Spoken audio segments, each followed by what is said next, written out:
عقیدہ لوگ ذہنوں میں شبہات کیسے پیش کرتے ذرا سنیے. توصیف الرحمان وہابیوں کا مولوی ہے, کیسے شبہ پیش کیا ذرا سنیے. میں اللہ کا واسطہ دے کر ہاتھ باندھ کر ادب پیار محبت کے ساتھ سوال کرتا ہوں, جب بغداد پر امریکی بم برسا رہے تھے پیر جیلانی نے ان کے اڑتے ہوئے جہازوں کو کلٹی کیوں نہ کیا؟ آج تو صبح اٹھتے لاہور کے چھوٹے چھوٹے بابوں کی دربار کی صندوقڑی میں پہلے پیسے ڈالے جاتے ہیں. ویگن ڈرائیور کمائی بعد میں کرتا ہے, بابے کی نظر پہلے دیتا ہے. اور اسے پوچھو تو سویرے ہی کہنا چپ کر جا, اگر بابا کی نظر نہ دی تو چلتی گاڑی الٹی کر دے گا. جب امریکی ٹینکوں پہ بیٹھ کر بغداد میں داخل میزائلوں کو, ان کے توپوں کو کلٹی کیوں نہیں کر دیا؟ کلٹی مطلب الٹا کیوں نہیں پھینک دیا؟ یہی بات جرجس نے بھی کچھ الگ انداز میں بولی ہے. جرجس کو بھی سنیں آپ.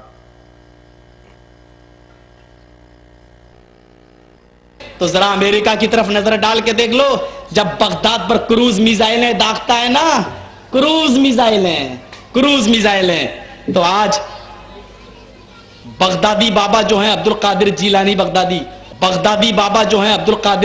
بغدادی, ان کی قبر کی حفاظت کے لیے آج ہندوستانی مسلمانوں کو جلوس نکالنا پڑتے ہیں. بابا کی قبر کی توہین ہو رہی ہے, مقدس مقام پر بمباری ہو رہی ہے. کم سے کم ان قبروں پر بم نہ گراؤ.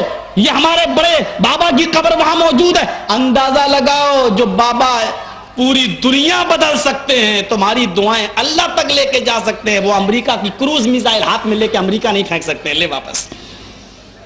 غور کر کے دیکھو, کمزوری نظر آئے گی, کمزوری, اور کمزوری ایسی کہ اللہ نے مذاق اڑایا ہے. اللہ نے مذاق.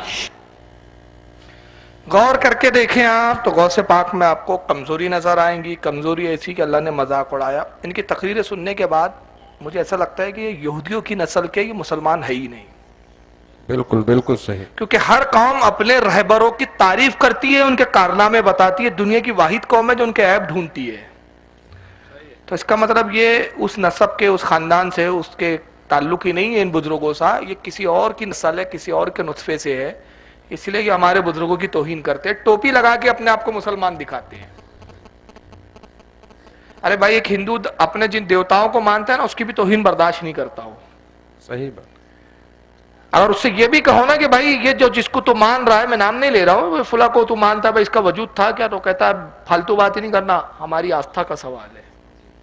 آستھا کے نام پر وہ بغیر پروف کے ہر چیز مان لیتا ہے.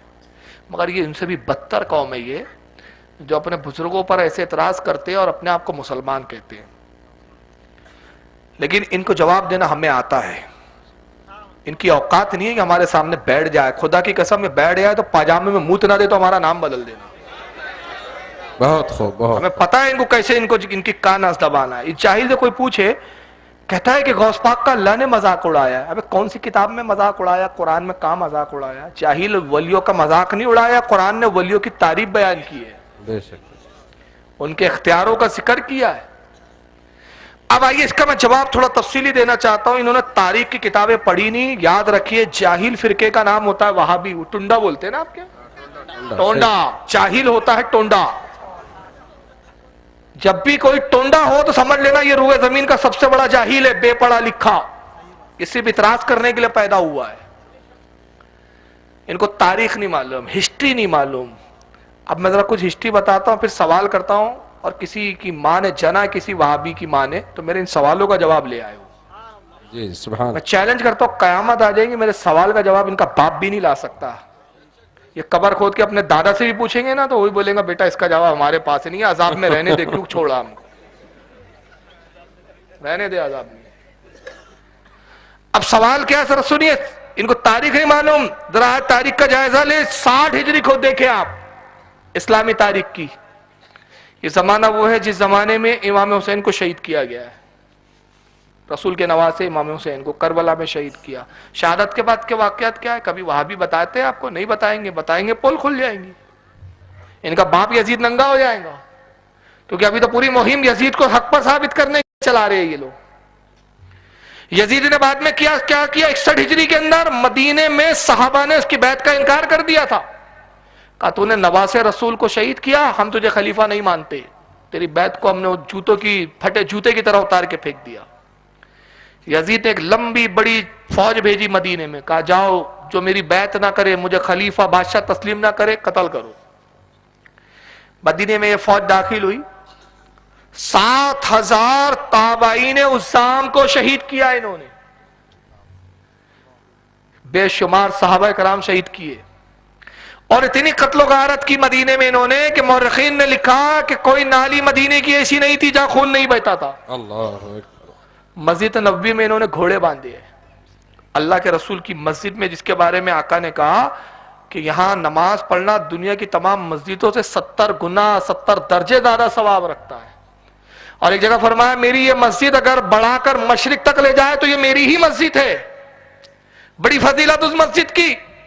وہ مسجد جہاں صحابہ نے اپنے پیشانیاں رکھی ہے, وہ مسجد جہاں جبریل آئے ہو, وہ مسجد جہاں میکائیل آتے ہو, وہ مسجد جہاں فرشتوں کا نزول ہوتا ہو, وہ مسجد نبوی جہاں وحی الہی اترتی ہو, ان پلیدوں نے وہاں گھوڑے باندھے ہیں. وہ گھوڑوں نے پخانے کیے مسجد میں. ممبر پہ بیٹھ کر, رسول کے ممبر پہ بیٹھ کے یہ یزیدی شراب پیا کرتے تھے. 40 دن تک مسجد میں نماز نہیں ہوئی. مسجد میں نماز کی غرض سے کوئی آتا, یہ یزیدی پکڑ کے قتل کر دیتے. سعید ابن مسیب ایک تابعی جلیل القدر ہے, فاروق اعظم کے شاگرد ہے. سبحان اللہ سبحان. وہ کہتے ہیں کہ میں تنہا مسجد میں ہوتا, روضہ رسول سے لپٹا ہوتا, میں دیوانوں کی طرف پڑا رہتا, بال میرے بکھرے ہوئے تھے, لباس میرا میلا اور گندا ہوتا تھا. کئی بار یہ ہوتا کہ یزیدی آتا کوئی, میری داڑھی پکڑتا اور قتل کا ارادہ کرتا کہ اللہ دوسرے یزیدی کے دل میں رحم ڈال دیتا. اور وہ کہتا چھوڑو یار, پاگل اور دیوانہ ایسے کیا مار کے ملے گا, چھوڑ دو دیوانہ ہے. مجھے دیوانہ اور پاگل سمجھ کے چھوڑ دیا جاتا. امام دارمی جو امام بخاری کے استاد ہے, امام مسلم کے استاد ہے, امام ابو داؤد کے استاد ہے, سنن دارمی حدیث کی 2 جلدوں میں ان کی کتاب, جو امام بخاری سے بھی پہلے لکھی جب امام بخاری پیدا بھی نہیں ہوئے تھے, سنن دارمی کی جلد اول کے مقدمے کے اندر امام داروی سعید بن مسیب سے روایت نقل کرتے ہیں, اور صحیح روایت ہے یہ.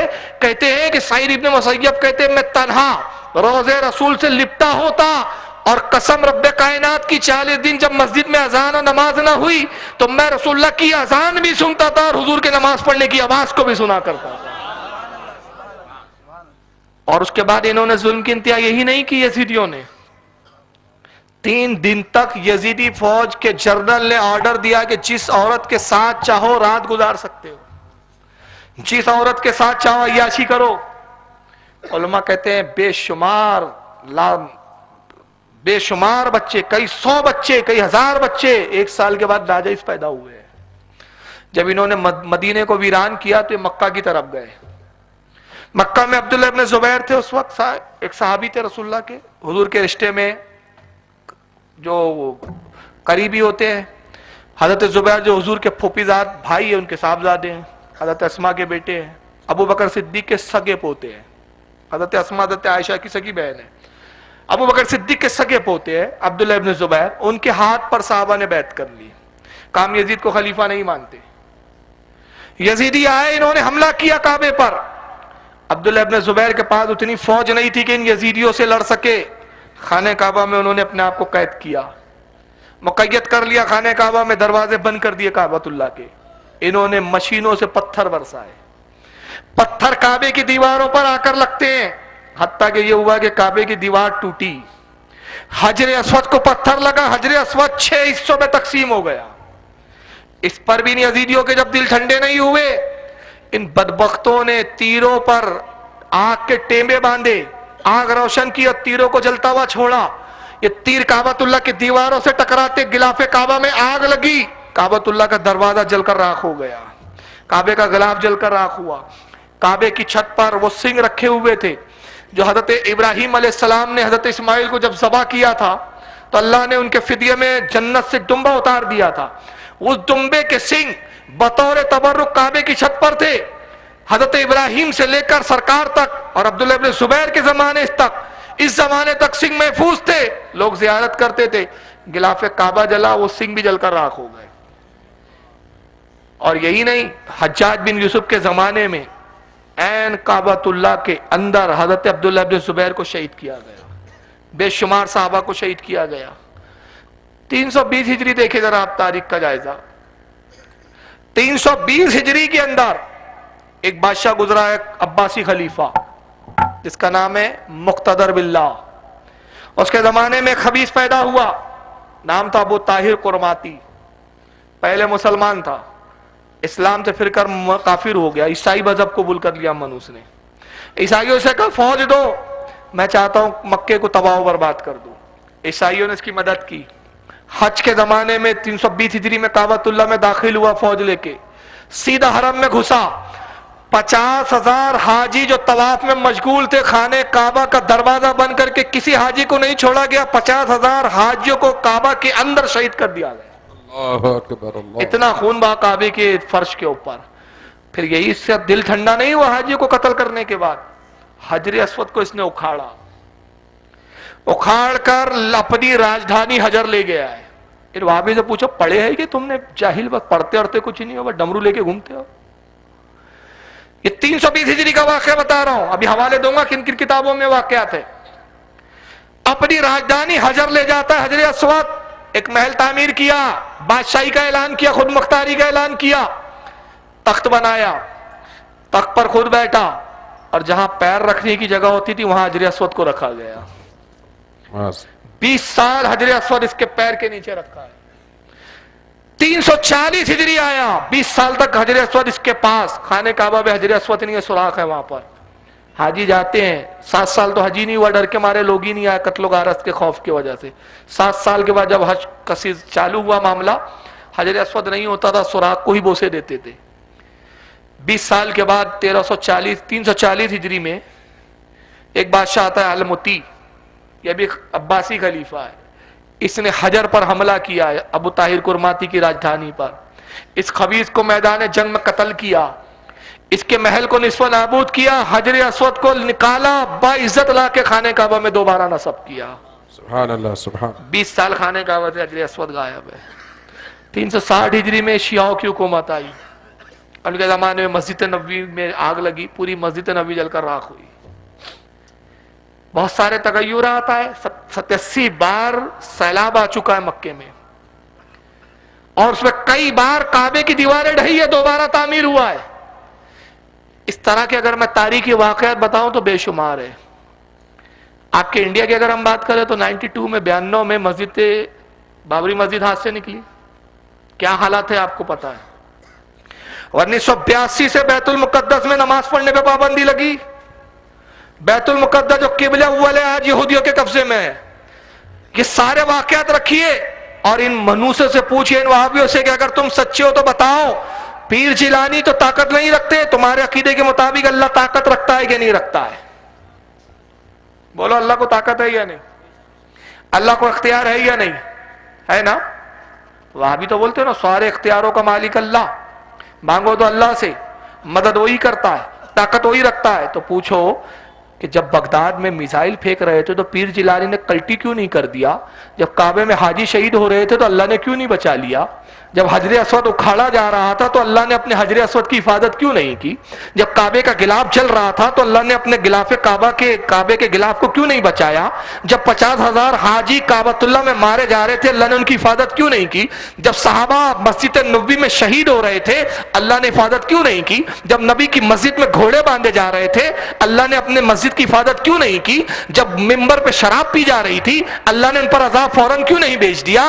ارے جب بابری مسجد چلے گئی عذاب کیوں نہیں آیا؟ بیت المقدس چلا گیا عذاب کیوں نہیں آیا؟ تو پہلے ان سوالوں کے جواب لاؤ. تو کیا یہ بھی کہیں گے کہ اللہ بھی مجبور, اللہ بھی بے بس؟ فوراً وابڑی بولے نہیں نہیں اللہ کی حکمت تھی. اچھا تو منوس یہاں بھی تو غوث پاک کی حکمت ہے. قسم خدا کی غوث اعظم کو اللہ نے وہ طاقت دی.